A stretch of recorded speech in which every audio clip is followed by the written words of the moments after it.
over some basics with it. Remember, all strangles, whether we're doing with our legs or our arms, we gotta block off the carotid, right? And we gotta build that shelf behind his neck somehow, or to the side, so that it stops the escape. Okay, so we'll go over a couple of ways of how I was taught to do the triangle, and then how I do things a little bit different now compared to the way I was taught. Okay, so originally, to get the triangle choke, we need to get one arm in, one arm out. Okay, and when I was taught the triangle choke, I get my position, right? And I was taught that as long as I get this arm over here to the side, right, and I grab his head, I squeeze, and I pull my hips up, that's where that triangle choke comes from, okay? So, yes, you can get this triangle this way, but the way that I look at it, it's really hard to finish this triangle because I'm using my little muscles, right? I'm using the muscles from here that are like the outsides of my knees, squeezing, right? And yes, a little bit of my groin, but it's really hard to finish this position from here. The other thing is if he starts throwing his arm around this way, he starts opening up. And this is how I started defending the triangle a lot until I started going with good guys, and then they started smashing me anyway. But from here, it gives a little bit of room to not let this finish, okay? So yes, you can get this triangle from here. Yes, it's okay.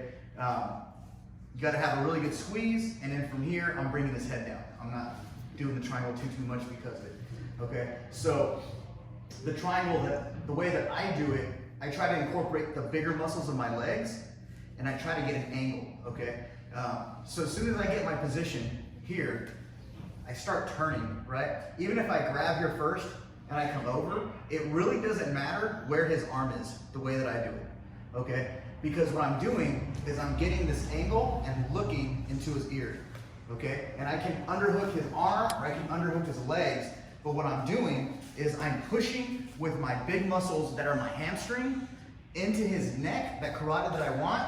I'm building that shelf here, and then I'm squeezing with my outside leg in this way. So I'm pushing with my hamstring, and I'm pulling with my quad, okay, and my hip. So compared to my muscles when he was in front of me here, right, I'm just using my groin and I'm squeezing and hoping that's strong enough. From here, as soon as I get my angle, that big push over is a lot of pressure, okay? And if I realistically just hold his arm here, right, any way that I want, if I can push my hamstring down and get here, I already get a tap without even putting this leg over because I'm putting so much pressure with my hamstring. Okay, so if I could do it in this position here, it's gonna be easier as soon as I get this position to cross my legs and get that exact same position looking into his ear, okay?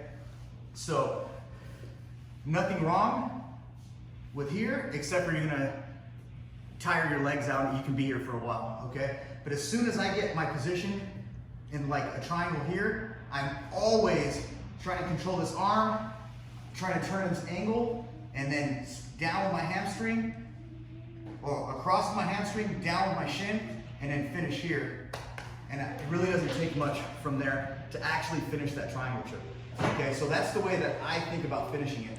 Even if his arm is out here on the outside, because I'm using my big muscles, it really doesn't matter where his arm is, okay? And when we're doing that triangle position, just think about always, as soon as I even get here, start thinking about going to the side that you don't have the arm, okay? So as soon as I start turning here, now I have a better angle. That's where I can get that push, I can get this pull, right? And I can finish this triangle. Sometimes I won't even lock up the triangle, I just put pressure here, and I bring my knee up against his elbow, right there, to get that finish, okay? Depending on how hard we're fighting. So let's work on that, and think about using your angle to get perpendicular looking into his ear, using your big muscles that have to do with your hamstring and your hips and your quads, as opposed to your, just the inside flexors of your groin and stuff like that.